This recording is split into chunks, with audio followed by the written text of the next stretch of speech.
San Diego has issued a required weekly test for the following areas in extreme southwestern California: Orange County, Riverside County, San Bernardino County, San Diego County, and the coastal waters from San Mateo Point to the Mexican border and out 60 nautical miles, including San Clemente Island.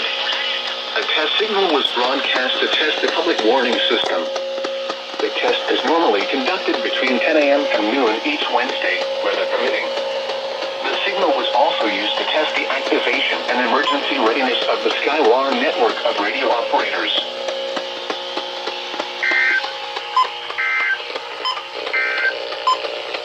Now for the official Finally! service forecast for San Your KIG 78 and WNG 712 were down for some time, and SGX now finally decides to test. 91 to 98. Yeah, Light winds becoming west 15 that's weekly miles test an for you. hour. Up next is Orange County's tomorrow. Bye now.